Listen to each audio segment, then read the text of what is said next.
Otro punto a discutir: el pastor no es levita, o el que enseña no es levita, por ende, él no debe recibir diezmos.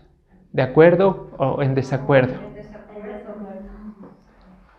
Bueno, la verdad es que ni el pastor, ni el alabante, ni el que sostiene la Biblia es levita.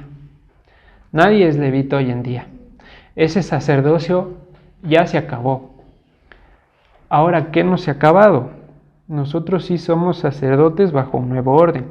Vamos a ir a Éxodo 19:5. Antes de que todo se arruine con el becerro de oro, este era el plan original para el pueblo de Israel. Ahora pues, si dan oído a mi voz y guardan mi pacto, ustedes serán mi especial tesoro sobre todos los pueblos, porque mía es toda la tierra. Y ustedes me serán un reino de sacerdotes y de gente santa. Estas son las palabras que dirás a los hijos de Israel. Antes de que se escoja a los levitas, el plan era que todo Israel sea sacerdote. Pero ya pasó el becerro de oro y se arruinó ese plan. Sin embargo, eso ya se arregló con nuestro Señor. Vamos a ir al final, Apocalipsis 1:6. Vamos a leer desde el versículo 5. Y de Jesucristo, el testigo fiel, el primogénito de los muertos, el soberano de los reyes de la tierra, al que nos amó y nos lavó de nuestros pecados con su sangre, y nos hizo reyes y sacerdotes para Dios su Padre. A Él sea gloria e imperio por los siglos de los siglos. Amén. Entonces, ¿somos sacerdotes o no somos sacerdotes? Somos sacerdotes. No podemos decir que no somos sacerdotes cuando me conviene, en este caso para negar la validez del diezmo y decir que sí soy sacerdote para ministrar la palabra. Esto tiene que ser un sí somos o no somos. En este caso somos sacerdotes.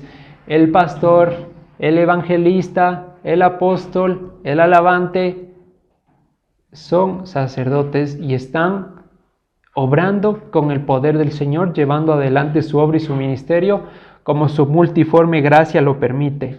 Entonces, sí.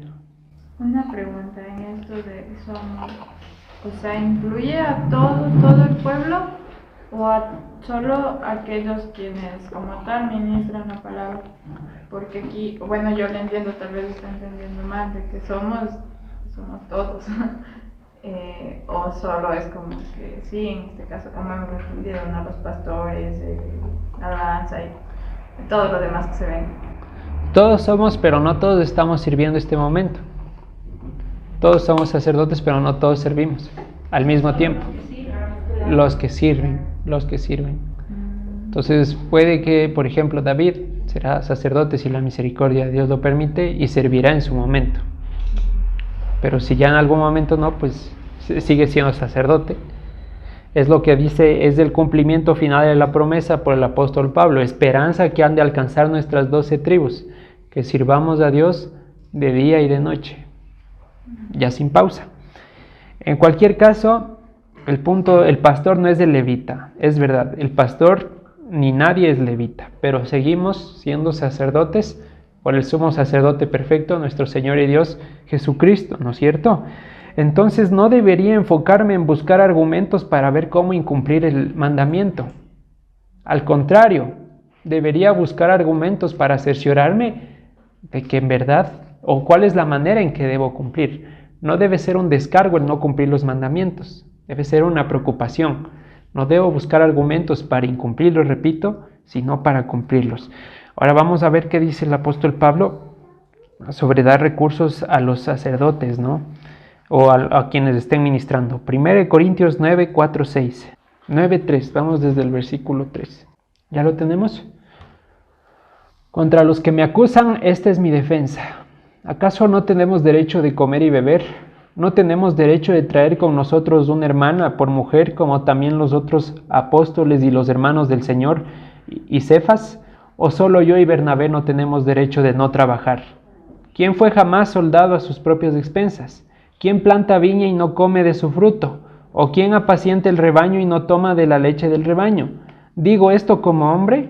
¿No dice también esto la ley? Porque en la ley de Moisés está escrito, no pondrás bozal al buey que trilla.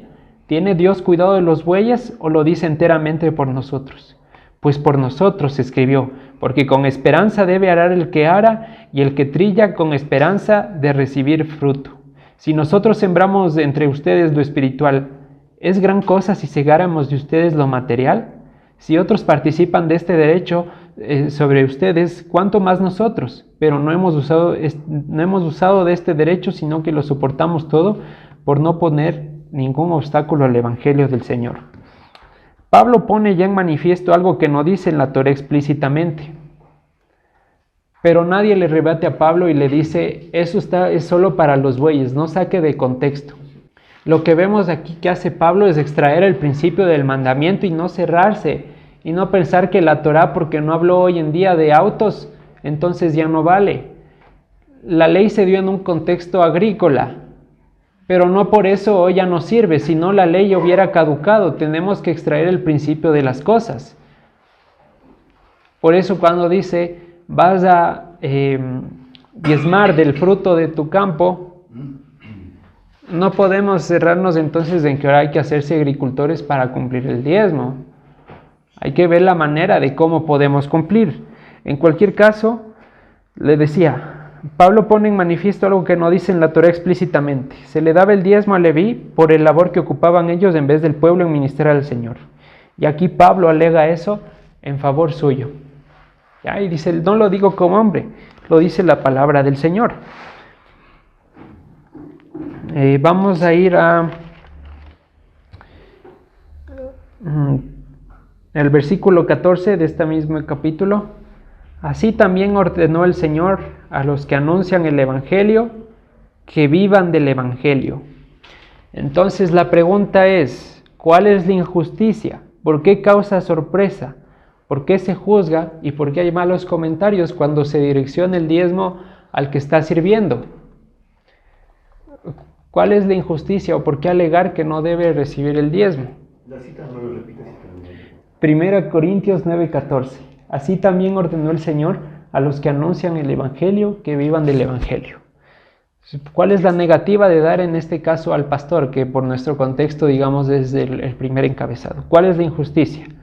¿Cuál es la sorpresa? ¿Cuál es el juicio? ¿Es trabajo fácil predicar? Sí, adelante. No, para nada, mi hermano. Pero ¿sabe qué le comento? Por experiencia personal de muchas iglesias, ¿no? Lo que yo pude ver. Y hay mucha crítica acerca del diezmo, porque el pastor coge todos los diezmos y muchos hacen esta broma y se lanzan al cielo, y lo que coja Dios es de Dios y lo que caiga al piso es del pastor o del cura, lo que sea. Uh-huh. Y eso se aplica en la iglesia católica, lo mismo, es la misma situación.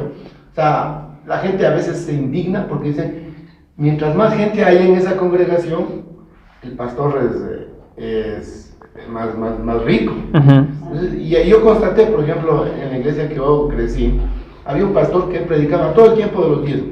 Te decía, ladrón, tú que no diezmos. Ladrón, así, de una. Y es más, iba más allá, decía, eso diezmo es por obligación. Un buen cristiano tiene que dar ofrenda y ofrenda y ofrenda y ofrenda. Y él se declaraba por poco por diosero, ¿verdad? Uh-huh. Y alguna vez, una casualidad, yo poquito, me fui, estaba haciendo un trabajo y por una casualidad de la vida, pues, conozco la casa de él. Era un edificio y tenía 5 buses en una línea urbana de Quito. Eso yo nunca supe. Y era pastor. Entonces, a mí se me entró, digo, pues y él predicaba todo el tiempo del diezmo y miren la riqueza que él tenía, ¿no? Uh-huh. Entonces, me parecía, no sé, a mi parecer, como que injusto, ¿no? Entonces, eso yo creo también hay gente que se indigna al ver que mucho dinero administra una sola persona y es solo para él. Eso no. Gracias hermano Lenny, y perfectamente la acotación. Ya. Justamente en el anterior estudio que dimos anteriormente, decíamos que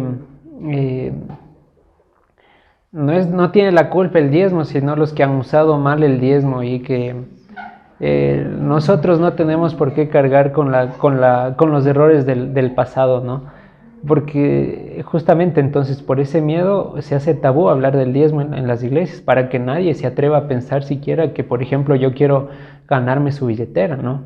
O para que empiece a ver ese comentario, justo esta semana predicó el diezmo después del paro. ¿Qué será? ¿Qué será? Entonces,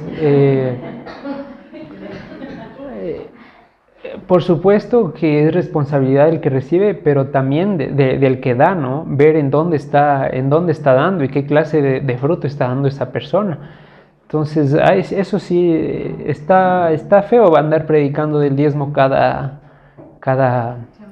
semana. Pero no por eso hay que dejar de enseñarlo. En cualquier caso, todos... Sí, Yolita. Carlitos, bueno, la verdad es que sí ha habido mucha manipulación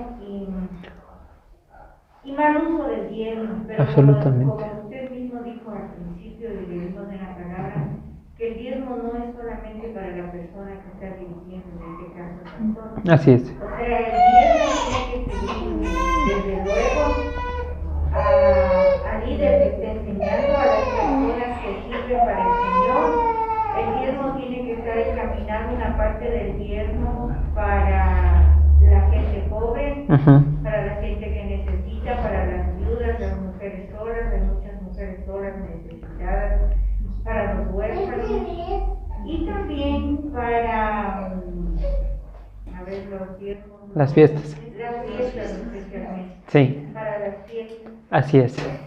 Entonces, yo no le veo malo. Lo malo es cuando se administra una sola persona. Así es. O sea, una sola persona recibe todo el dinero y no da cuentas a nadie. Así es. Las cosas tienen que ser manejadas, o sea, a la luz de los hermanos. Todos los hermanos estamos en la necesidad de conocer cómo se está distribuyendo el dinero que nosotros estamos trayendo a la alfolí. Absolutamente.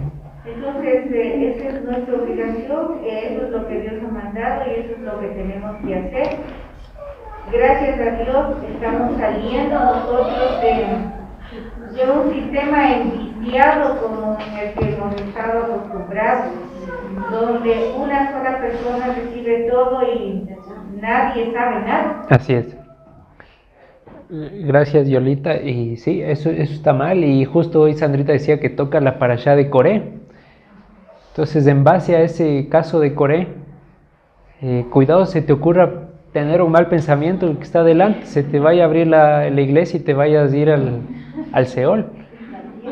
Claro, cuidado seas como Coré. No, aquí el que llega al primer día, como el que ha estado 10 años sentado, tiene derecho a cuestionar en base a la palabra. ¿Sí? No es cuestión de autoridad. Todos pueden preguntar por qué, cómo así. Bueno, y en base a esto, o sea, lo que ya vamos aprendiendo, ¿qué sería lo ideal que le podríamos decir a una persona que está pasando por la situación de, o sea, que pasó el hermano, por ejemplo, que yo que sé, tenemos un amigo o pariente, a veces, que asiste a una iglesia que obviamente con estructura y tanta cosa. Algunas personas, o sea, me decían, como que para rebatirme que por qué soy creyente, que por qué las iglesias, ¿no? Y sacaban de primero el tema del diezmo. Entonces me comentaban lo que pasó eso en sus iglesias y lo que aún seguía pasando. Y la verdad hasta ahí me llegaba. Entonces la única opción que yo encontraba en mi cabeza es decirle, bueno, vamos acá. Pero también sería como que decirle, mire, ya están mal y acá tenemos la verdad. Y tampoco se trata de eso, sino que ellos, o sea, que el Señor les despierte, o sea, que les amanezca. Pero ¿y ahí qué le decimos a la persona? O que se levante en su congregación tal vez y lo diga, o cómo debería, cuál sería la palabra de edificación para esa persona.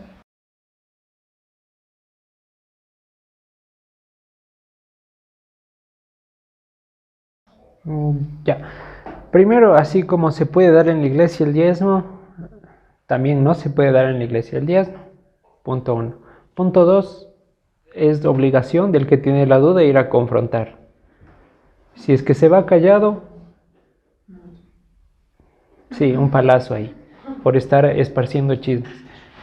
Pero tiene que confrontar, tiene que decir, a ver, yo creo que usted está robando los diezmos, obviamente con palabras más lindas, y no, aquí están las cuentas. Bueno, entonces, si no ha satisfecho su duda, o si cree que hay pecado, o si ya lo ha demostrado, pues siga, vaya con 2 testigos, si no, delante de la congregación, para que se defienda la justicia del Señor.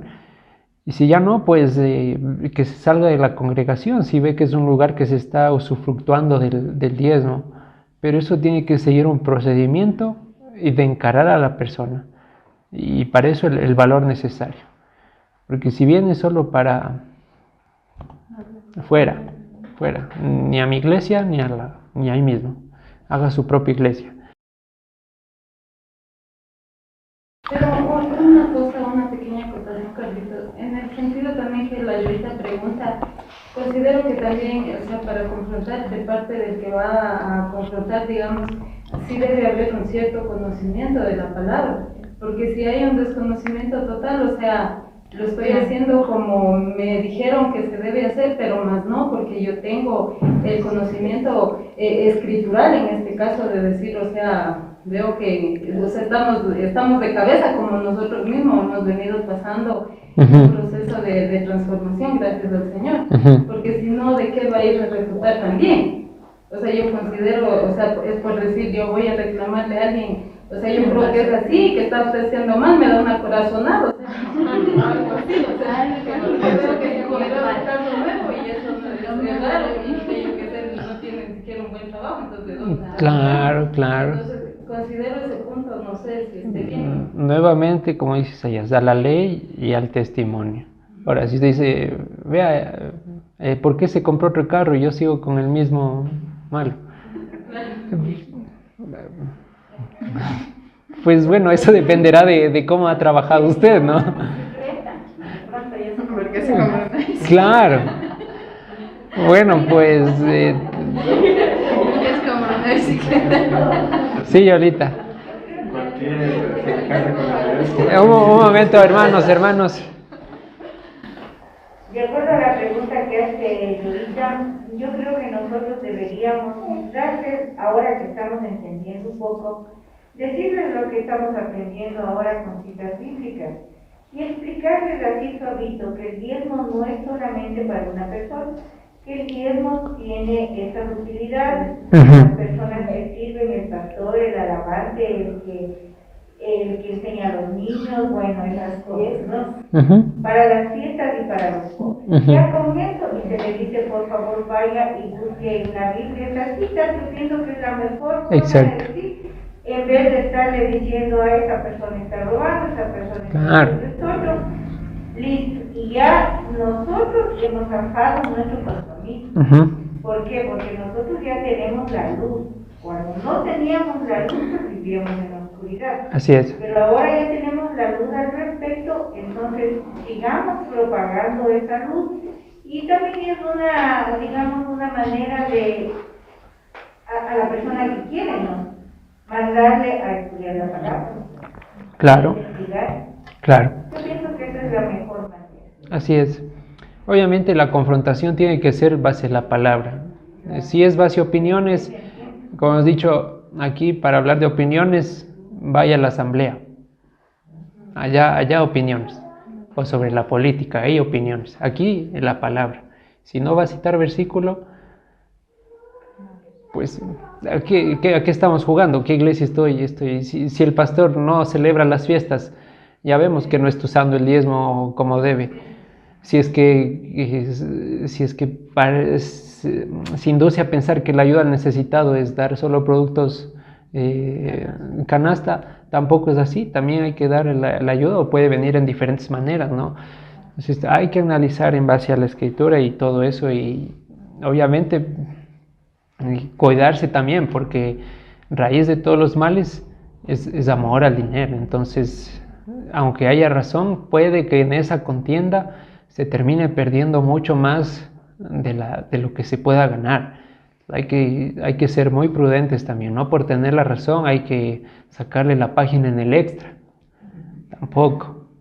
Entonces hay que ser muy sabios y tinosos para tratar esta cuestión, ¿ya? Entonces, bueno, vamos entendiendo este punto. Sí. Responsabilidades grandes, tanto de las personas que se ofenden como de nosotros como personas. Claro, como dije al principio, yo puedo enseñarles a guardar algo que no está, o omitir algo que se debe hacer. Pero también recae sobre ustedes decirme, usted está hablando piedras. O fui a leer, o fui a escuchar, y no dice así. Por eso dejamos la puerta abierta al inicio del estudio, que sea rebatido este estudio cuando fuera necesario. Entonces, el diezmo no es para ya no se da porque no hay levitas, o ya no hay levitas, pero sí hay sacerdotes y corresponde lo que es de cada quien, de acuerdo en ese punto. De acuerdo. No tanto por lo que haya o no haya, sino que son los que pueden dar, que son mandamientos. Ya dejamos que vaya a cumplir que está en son mandamientos. Claro, así es, así es. Yo quiero leer un ratito la concordancia Strong de la palabra sacerdote, pero obviamente en Éxodo, no la que está en el Nuevo Testamento, porque el contexto original sería importante verlo desde el Antiguo Testamento. Dice la palabra, por ejemplo, la que cita en Éxodo 19:5, dice literalmente el que oficia, sacerdote, también por cortesía sacerdote actuante, aunque sea laico, ministro, principal, príncipe, sacerdocio, sacerdotal, sacerdote. O sea, se podría entender como cualquier persona que sirve o que realiza, como decía Carlitos, un oficio, o puede llamarse la palabra tal vez de mayor manera, pero cualquier oficio que se realiza, porque de hecho dentro de los servicios del templo no había solo los que predicaban, los que enseñaban, había los que tocaban, los que hacían los sacrificios, limpiaban, administraban los diezmos, el alfolí, los granos, o sea, miles de oficios, montones de oficios. Y no por el hecho de que tal vez el que limpiaba, lo que cortaba la sangre era menos importante el que transmitía la palabra. Sí, por ejemplo aquí en Efesios 4:11 dice, y él mismo constituyó a unos apóstoles, a otros profetas, a otros evangelistas, a otros pastores y maestros, a fin de perfeccionar a los santos para la obra del ministerio, para la edificación del cuerpo del Mesías. Entonces dice, la mano le puede decir al pie, no te necesito. No puede decir eso. Dice, al contrario, las partes que son más insignificantes son las que más se cubren y más se las guardan. Entonces, cuidado con esa situación. La pregunta es, para defender la justicia, porque para eso son los mandamientos, la justicia seguirás, ¿por qué no usar la porción de los sacerdotes levitas en los sacerdotes actuales? Que sí se lo hace, ya, para defender la justicia.